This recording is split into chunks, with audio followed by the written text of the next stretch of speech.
Okay, we're getting straight into things. Good morning, good afternoon, good evening, and welcome to BWTM Sports.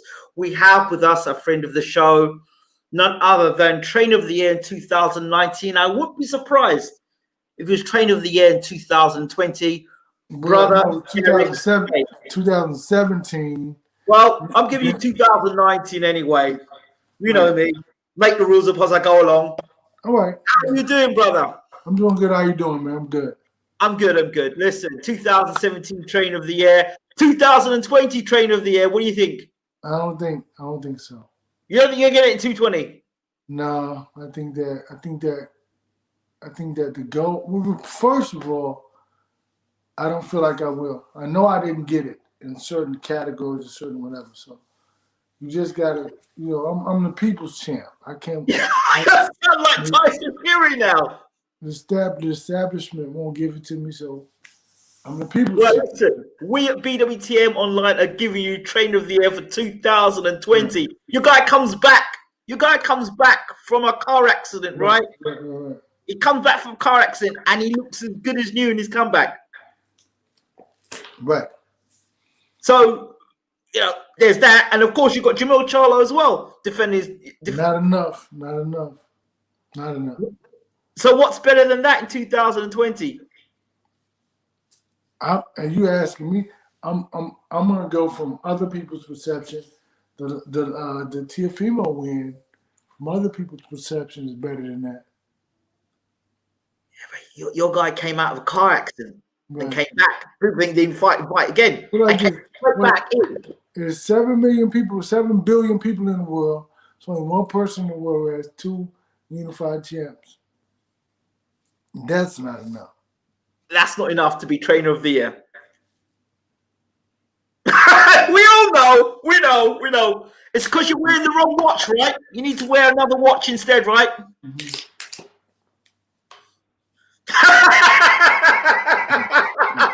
I see that. But how are you, brother? Anyway, I saw photos of you in the hospital. Yeah, I had surgery. That's what took me a while. I had to take a shower, get my bandages back on. And, that's about it. Yeah. But you're okay, though? I'm okay. I'm good. That's good to hear. That's I'm good to hear. As long as I stay, not do too much. Right. Push myself too hard.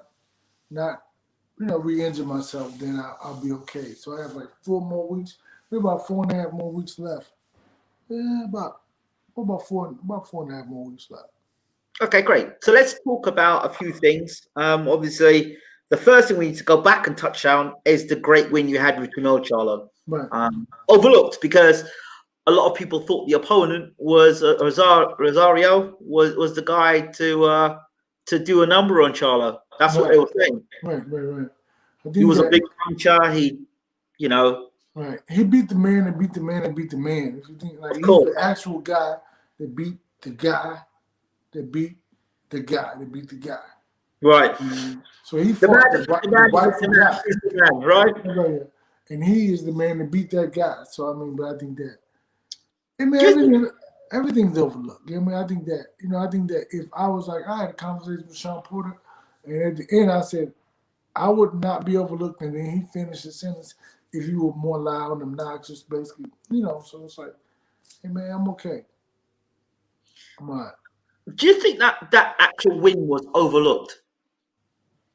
I think that it could have been because of how he did it. Like, he beat him every round, but I think that but when he knocked him out, I think that, I don't know. I can't. The knockout itself, I was still looking going, what? Right, I saw it again last night, yeah. He was on the floor. The only other person I saw shake like that when they were on the floor was when Wilder knocked out Lajkovic. Right. Shaking on the floor like that, convulsing. Right. I talked to a doctor friend of mine, and he said that the body, that happens to the body when it goes for like 20 seconds without air, 10 or 20 seconds, say he hit him. I guess he must have hit him in that area where it just knocked the air out of him. Said he went for like 15, 20 seconds without air, and that's when the body starts to started to act like that and convulsing, Yeah. gasping. It's like because the body's basically fighting to live. Yeah. Wow. And, so that's basically what happened. Yeah. So I know that pad work, training, you do things over and over again routinely to make sure your guys in shape and make sure they're throwing the right punches at the right time, muscle memory, and all the rest of it. That punch in particular, was that one you particularly worked on for the fight, or was that one that just came out of just a combination of shots? Like, you work specifically, like this guy will use the left hook on, this guy will use the straight right hand on, this one will make double jab, step back and throw the right hand. Right. That particular move, was that one that was specifically choreographed or set for that fighter, or was that one that was just out of the bag from JERMELL himself? Well, it really was. We work on everything. We go over stuff like that. So the thing about it was the punch that he really wanted to throw, he didn't get to throw it because it got dropped. So right. We worked on it. You know what I mean? And we worked on every. He fought a perfect fight. He fought a perfect game plan. Perfect. He did everything I asked him to do. Everything I asked him to do. The punches he threw, from the wide shots around the side to kind of catch him, to open him up in the middle. Everything he did. So everything was planned. All of it was planned. So when you guys are going, like, you're aware as a trainer, you're aware of what you're facing. You're aware of the guy's a puncher. You are the guy who's had a good knockout win. He's coming with momentum. He's coming with a winning record. When you are, when the opponents are like, this is the guy we're fighting, what is it Derrick James does that seems to separate him from a lot of other trainers? Because you've got two unified champions there. You didn't go in the shop and buy them. You've put the work into those fighters. So that's a reflection of you as a trainer. I think that I won't say anything to separate me from the guys, because I don't know what they do. I don't know what their process is. But I think that I look at the guy and I assess the guy, and I look at him for what he can do and what he does great. I never really want to see what he does bad, because I don't care, because that doesn't even matter. I'm looking for the best fighter in him that day, in that particular moment, that particular time. So I don't think about that aspect of it. But he, I look for what he does great. And then I work from that particular angle, that particular perspective. And that's so that guy was the big puncher, so we wanted to be able to take his punching power away, or eliminate his situation where he couldn't throw those shots. And so kind of open him up because he had great tight defense. So that was another thing we had to try to work on to get around or get past. So it worked perfect, man. It was great. So very good performance.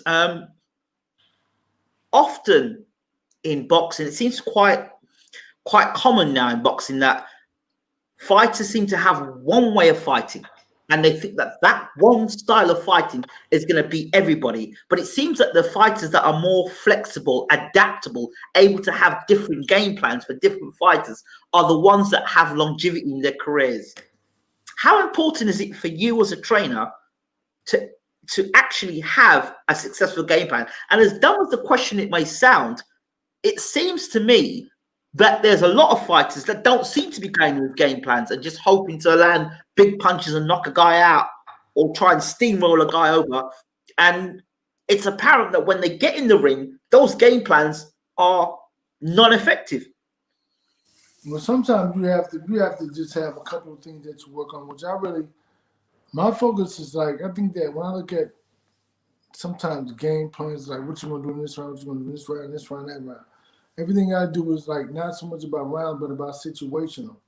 And then we can implement that situation in a particular round and pick up the pace. But everything is about from what I see that the guy does. Because I can't take it. I would say, like, I would watch Sugar Ray Leonard. He will fight. He would do certain things, but then certain rounds he just take off and move, just bounce. And I think that's not really what I do. I focus on the guy and what the guy actually does. And we focus on fighting the whole fight, the whole time. So that's a key element.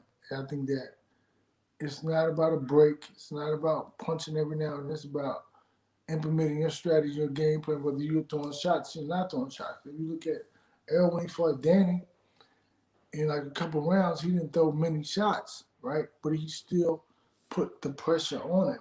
to where he took his offense away from him. So it's like, even though he didn't throw a lot of shots, you know what I'm saying? You know, you got to get to a point to where your guy understands that aspect of it. And he implements it, you know, and so that's the key element to it, is just hopefully being prepared for everything and everybody.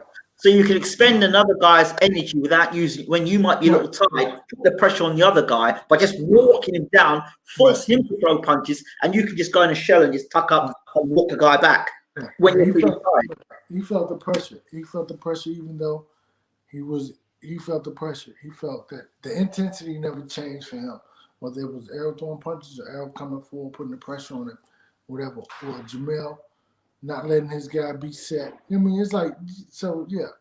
But yeah, they feel it. Okay, let's talk about undisputed for JERMELL. What does he have to do to get the undisputed? Obviously, he has to fight the guy to become undisputed, but how close are you for that happening? I don't know, because I'm not in that part of it. I just knew if that's what JERMELL wants, they're going to make it happen. I mean, so, you know, I mean, it should be interesting. I mean, I'm looking for, you never know. I mean, JERMELL moving up to middleweight, would that cause a problem? Because obviously his brother's there. But no, they did it before. Thing. Remember they won 154 champs together. Yeah. The brother was a WBC and JERMELL was WBC and the brother was IBF. So they've done it before. But if you're talking about one brother wanting to become undisputed and the other, what happens? Because you can't both be undisputed in the same weight category, can you? I think that you can't really do that. So I don't know how this is gonna work. I mean, I don't know. Hey man, you complicating the situation. You know me. Like, I have no idea. I don't. They won't fight each other. That's for sure. So do you know a time in boxing where two brothers have fought one another? What's the guy name? Heard he fought his brother twice. The guy that retired undefeated. What's his name? Was a heavyweight champ. Not Marciano. Rocky Marciano. They say he fought his brother twice. I heard. In his pro career. In his pro career, yeah, that's what I heard. I heard that. Yeah. Okay, I'll have to look that one up. Definitely gonna have to look that one up. Okay, so other than that, I have no idea. You have no idea. All right. So moving on to Errol, and I have to be honest, straight up with you, right? And you never know yourself. You've got to kind of, regardless how long I've known you and how close I am to you, that didn't come into it when it came to this fight with Errol, because I'm like, the guy comes out of a car accident. We don't hear much about him. We don't know what's going on about him. His trainer's telling him he's okay, he's all right, he's good to go. But that you hear trainers say that, like, he's in the best shape of his life. And blah, blah, blah. I never said anybody's in the best shape of their life, though. But I mean, well, no, but okay, right. You know what I'm talking about. I know. I swear, honestly, I'll say people, I was actually expecting a car, like a absolute disaster. I wasn't expecting to be in great shape. I was expecting to be less than, and Danny Garcia walking through him, and all sorts of things. That didn't happen. What we did see was an Errol Spence that was on top, and basically, I think, saying it mildly, battered Danny Garcia. Nobody beats up Danny Garcia like that. I said it. Nobody beats up Danny Garcia. Nobody. Thurman didn't do it. Porter didn't do it. Nobody beats up Danny Garcia. Right. Spence came back from the car accident and steps and fights Danny Garcia in a fight I thought pre-accident was gonna be difficult. He comes back and he makes, for the most part, light work of it. Right. Beats Danny Garcia. He looks at one point, he was like he was gonna stop Garcia. Right. Garcia, I've never seen Garcia go back to the corner so despondent. Right. It's like, what is going on here? Hey, I think that what you saw was that what you have to do is, like, regardless of what people's perception is of what you talk about, I think you have to put together the right strategy for your guy, because you know what he can, you know what he can't do, you know how good he is, you know all these things about your guy, and everything that I said he was like on point. He was on point. I mean, I saw it in the gym. I saw it every day in the gym. I saw him go hard every day sparring on the mitts. I saw him work every day hard on the gym, in the gym. So it's like, but you know how you guys work, and you have to know how you guys work. I think that's my thing is that because I don't train so many guys, right? I can focus on my guy and my couple guys.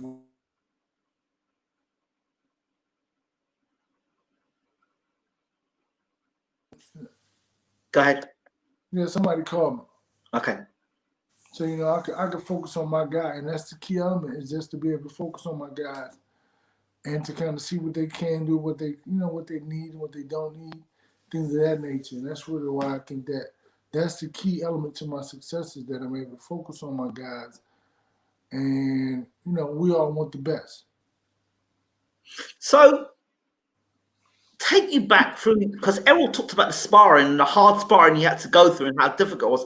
How were you able to encourage Errol or to remotivate him? And in a time where he didn't know about himself, how were you able for him to rediscover the fighter that he once was because of the injury and all the stuff he went through, and then to get him back to his best? What was that journey like for you as a trainer? Watching a guy that... Yeah, for him, the thing about it was that I didn't have to remotivate him because he was already had the desire to get back to where he wanted to go. Right. But I think that with everything that happened, it brought us closer because I think he was relying more on my advice and me, and so we were. I think it made us closer because we had to be honest. Like not like I ever lied to him about anything, but I have to be 1,000,000% honest. Even more honest, brutally honest, if that calls for that. And so that's really what it was. Is that he knew that I was being honest with him and that I won't lie to him about what I think about the situation. And he will take my suggestions and take them to heart because it was like, but we would call and we would talk like at nighttime, right? After the sparring or whatever. And I would make sure I talk to him and have feedback and like, this is what I think, this is what I think, this is what I think. And then we would be talking. Then the next day, he come in on, it was an off day. He comes in the gym and works on what I was talking about. He agreed with me. So I think that the accident made us closer, and it brought us, to where he really took my words to heart. And he knew that I was being honest about everything I was saying. So I think that that's the best part about it is that sometimes adversity. First of all, I never mentioned accident to him ever. We never talked about it one time. Like never. I've never, not one time. That's in the past. I don't look behind that. I don't look to that. I think he has to deal with that every day of his life. I think that you want to be more of a refuge, right? Yeah. And somewhere where you build them up, and not necessarily unrealistically, but from a perspective of truth. And so that's what I deal. That's how I deal with the guys, and that's I think that's what you got a guy who's behind you, got your back. I think that's the truth is that. And that motivates me, inspires them. So I know back in the day, Don King used to have handlers for fighters. He used to, especially had superstar fighters, he'd like keep a track on this guy wherever he goes. I want him tracked because that's my investment. That's my money. Right. Do you think that's missing in boxing today? I think that I really don't know if that. I think there's so many things missing in boxing that you can't put a finger on that one in particular. But would that help? I don't know. I don't know. I think that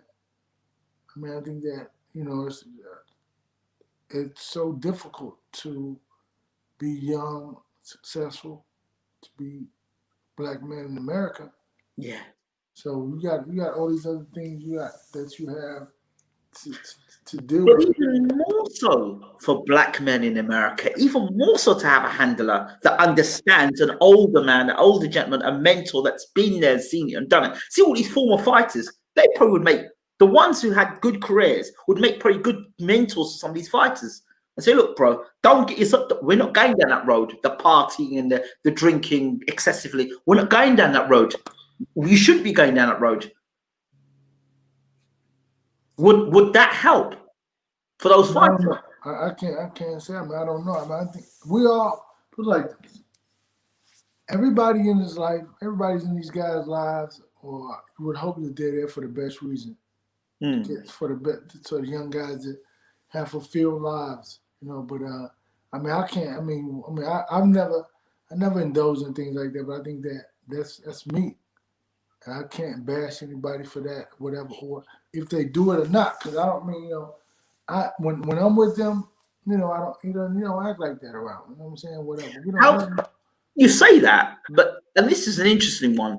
So you haven't done that. So then how are you able to relate to people who may have been through that? How can you have those conversations? Because it's like, listen, I could never relate to somebody who's been strung out on drugs in that sense, because I've never done it. I'm not saying I have to do it, but it gives me a feeling like, bro, I've been there. I know what you feel. I know what you're feeling. I know that feeling. But I had to come off it to do this, and this is where I got to. Right. But then the answer is, bro, you don't know what I'm feeling. You've never been through where I am. And that can usually be an excuse to not reconnect and get yourself back on the journey. No, I think that I understand what you're saying, but at the same time, I think that in every aspect of life, there's always a cause and an effect. Of course. So in life, I think that I deal with the cause. And I can identify with most aspects of life in the cause. Via the root. So I mean, so that's what I'm talking about. So whatever this refers to, or whatever we're talking about, or how we want to put it into its context, is that I mean I deal with, like I said, it's never been anything written with that. I mean, I've been a fighter. Just because I'm not the fighter, I am the trainer. So we deal with adverse situations as well. So I think that, so you always can identify with certain aspects of the cause of, you know, whatever, you know what I mean? And so that's really what things are more than anything else. But I mean, I don't, you know. All right, let's progress. Now, when we last spoke, it's interesting, when we last spoke, I asked you a question. I asked you about Errol Spence and CANELO, right? And at that time, Charlo was just getting ready. Charlo was preparing for that double bill that night, a week of the fight, I think it was, and we talked about it. And you said to me, "You never know what might happen." I know your head's going down now. I know your head's going down. I know your head's going down, and I'm not good. See, I've worked in this business enough now to know when the head does this. Listen, I didn't hit you with a Crawford one. I didn't hit you with a Crawford one because there's no money in it at the moment. What Crawford? Okay, this is my opinion. Just my opinion. This is what needs to happen. Crawford needs to move to PBC. He needs to get one or two highlight fights. Maybe beat Shawn Porter and maybe beat Keith Thurman or Danny Garcia. Beat those two guys, and then you can make a Spence fight, because then he's got some crowds, because he's not doing good business with Aaron. So he comes to PBC and does good business at PBC, then you've got to fight, but he's got to stay unbeaten for that to happen, I think. What are your thoughts? Before I go to CANELO, I just thought... Well, first of all, I'm not touching any aspect of that aspect. I'm not even getting involved in that. You're going behind the jab then? You're sticking behind the jab? Stand behind the jab, keep my distance. You know what I mean? I'm not getting involved in that aspect of it. I think that... hey man, he's gonna do what he want to do, and that's what they're gonna do. I mean, I have no idea. I'm not getting into it. I'm not even, saying, his name. But business-wise, you can't do business. It's real serious business. Your boy's talking 70-30. That would probably make sense, because I never heard that. I don't. That was him speaking himself at the CANELO fight. Okay, yeah, I didn't see that. If he accepts that, but that, to me, that makes sense, because he's not making, the guy, Crawford's not making no money over with Aaron. He's not selling out arenas, and even worse now with the whole COVID. You weren't selling out arenas before, pre-COVID. So what? He's going to start selling out arenas now? Well, I didn't see the CANELO fight, so I did not see that. Yeah, well, that's what he said anyway. So Okay, yeah. Well, I mean, so anyway, but look, forget Crawford for a second. Forget Crawford, right? Let's forget Crawford for a second, because he's not going to take the 30%, right? He thinks he's 50-50, so he's not going to take that. Let's move that to one side for a second. Let's come back to this Canelo thing. As we talked about it before, that was a while back, and then everyone now is breaking news about Spence versus Canelo. We spoke about it a long time ago. But really, to be honest, if you think about it, Canelo was calling to fight, wanting to fight Errol when he was going into the Danny Jacobs fight, if you think about it. All right. Yes. So a super middleweight or middleweight calling out a welterweight is basically what happened back, back before the Jacobs fight. That's, remember De La Hoya was coming out saying it, and Canelo was saying it. So it was like more, so it wasn't, but that was like almost 2 years ago. Right. No, it was last year, early last year, whatever.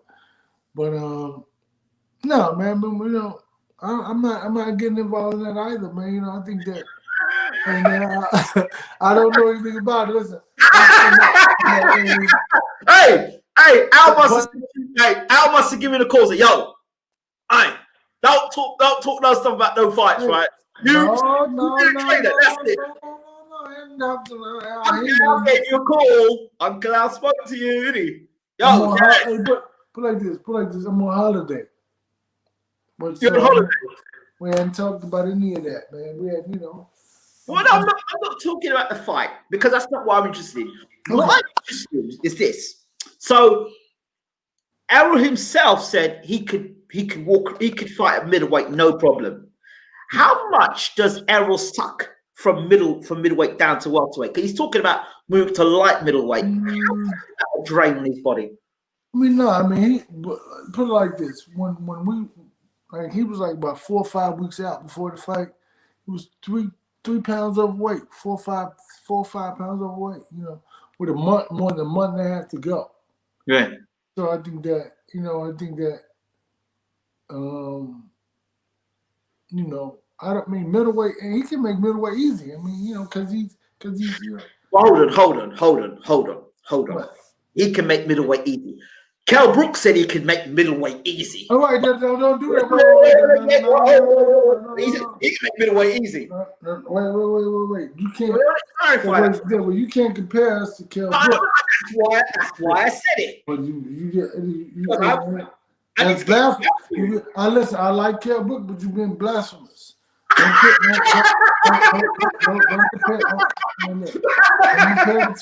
do that. I have to get something out of you, Uncle Derrick. I have to get something out of you. So I have to throw something to get something. I need to get something out of you. You're in the Christmas spirit at the moment. You're in vacation. I have to wheel something out of you. I don't know when I'm going to talk to you again. So you need to kind of wheel it out. So I threw the Kell Brooks in. Kell Brooks said he can make middleweight. Easy. So what does it take? Would you fight at middleweight first and take a fight at middleweight before a potential fight with another middleweight, or a supreme middleweight? What I said, we spar heavyweights in the gym. Yeah, so did Golovkin. Move on from that. There we go again. Hey, listen. Hey, man, don't. Hey, listen. Come on now. Listen, come on now. Listen, you can't throw them statements at me and say, "Oh, we spar heavyweights." You can't. Well, you've always known that. I've always said that before. Yeah, you've always said that before, but you just can't have them one-liners anymore, because them one-liners, I have to inquire about it. I know you spar heavyweights. I believe you. I'm not doubting you. Right. But that's not the answer I'm looking for here. What are you looking for? Should I say I'm looking for you to tell me.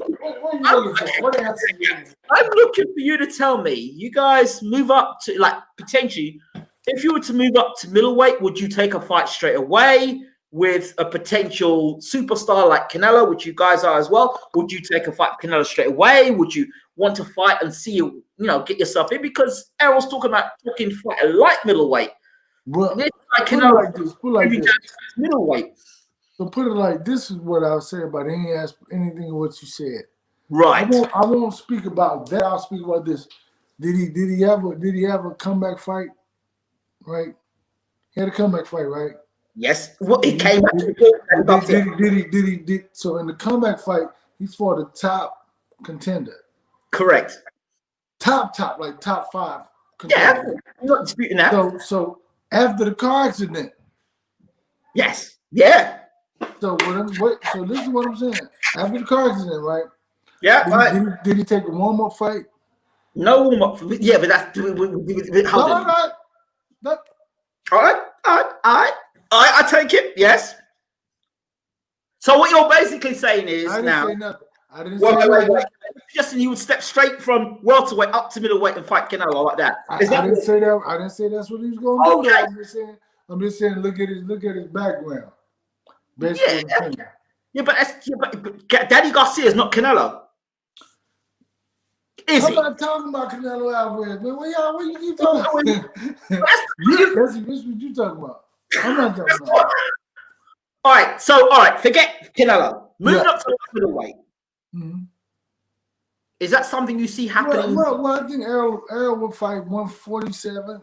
Clean out that division, then move up to 154.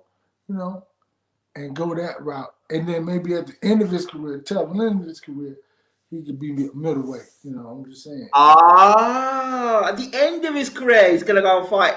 At the end of so you're basically not seeing the Canelo fight in the next year or so then. I mean, he's gonna retire next year, so I'm just saying. Exactly. So no. What I said was he's gonna clean out 147. No. Then in that case, Manny Pacquiao. Now you can't say anything to say about ticket sales because Pacquiao is ticket seller. So he is head in the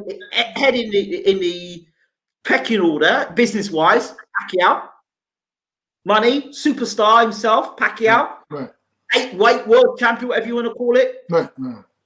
So Pacquiao would be the guy that really you should be looking at. Yeah? No? Well, I don't get into that. I told you that. I don't want to. What do you think of Manny Pacquiao as a potential fight as a fan of boxing? Well, listen, Manny Pacquiao has that belt, so yeah, I mean that's always possible because he has that's just another belt to unify, So yeah, I mean, and he's at a stage where big fights, not big fights, really is really what I mean. I think Manny Pacquiao is always a big fight. So, but I don't. I mean, they have like those 2 belts. They have like mandatories and people they got to fight or whatever. So I mean, I don't know how that works. I have no idea. So he beat Broner and he beat Thurman. Does that?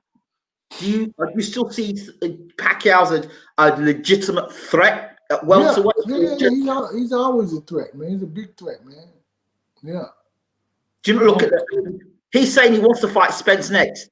He says he saw something in Spence, but Mikey Garcia saw something in Spence as well. It was money. Well, whatever he saw in Spence, he damn sure didn't see it when he fought Mark Garcia because he came to the fight. He was supposed to challenge Errol next. Yes. And, when they started asking him questions, he started stammering. He couldn't get his words out properly. So I think that I don't know. I mean, now he's talking about wanting to fight Spence. Maybe he does see something in it. Is that welcome? I think let's put it like this. It's hard for Errol to fight anybody is welcome because I'm just the guy who's going to help him get ready. So I'm not the guy who's going to make any of the business decisions, and that's what Really, that's what that's my key element. That's why I think I'm so effective at what I do is that because I don't try to do other things. I stay in my one thing.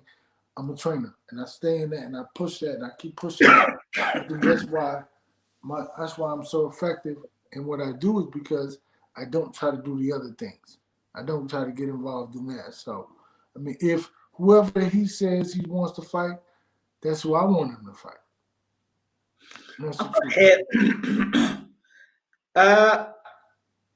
Right, a couple of questions I'm going to ask you, and then we'll be done.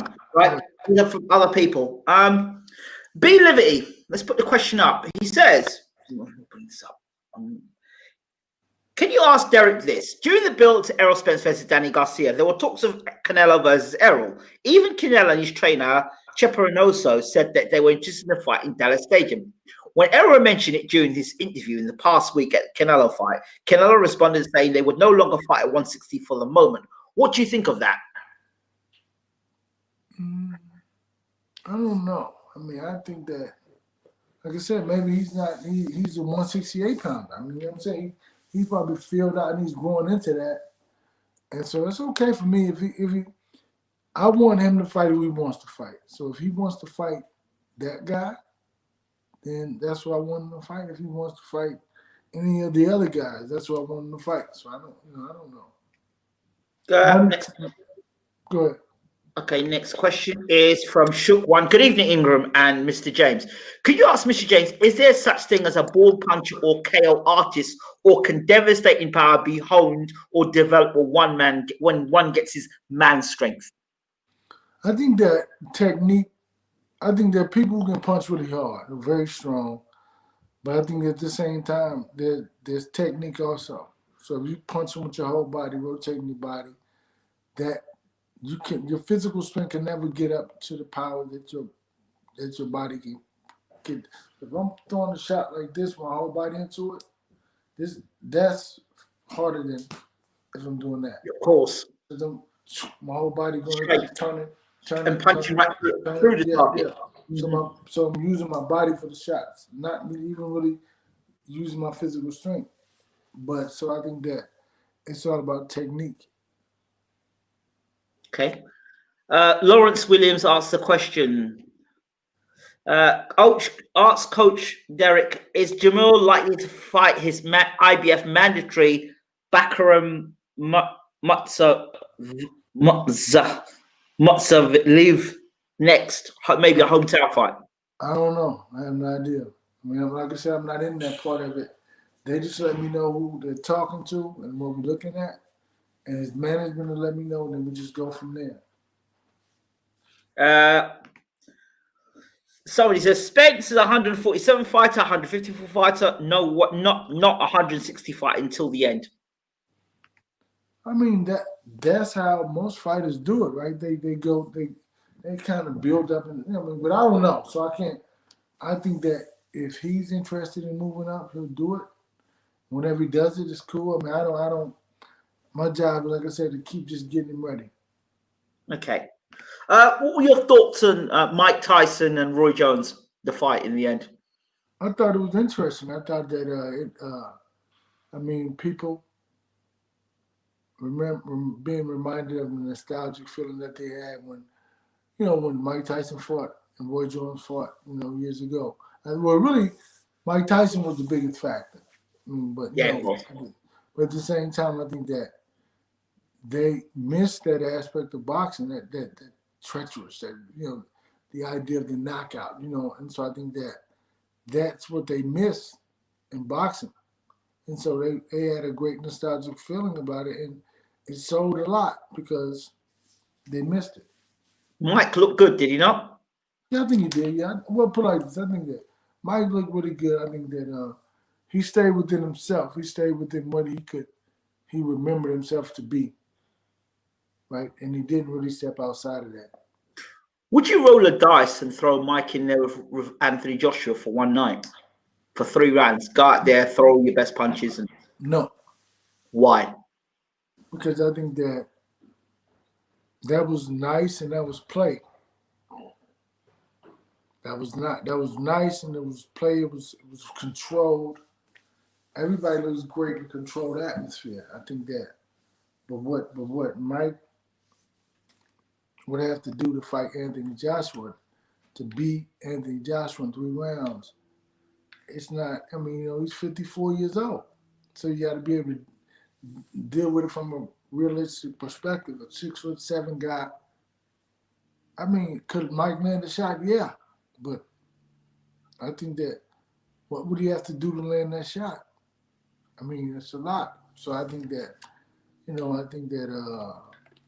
Mike Tyson had his time, and every now and then you can see him. We can show glimpses of it or whatever, but no charge. You wouldn't advise that. No, I wouldn't do that. No, I wouldn't. No.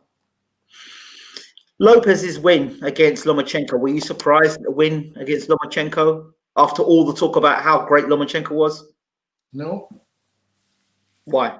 Because I knew that, I know him to be a great fighter, but it's like nobody's unbeatable. It was like he had already lost before, so he beat a guy that had been beat before. But I think that he did it.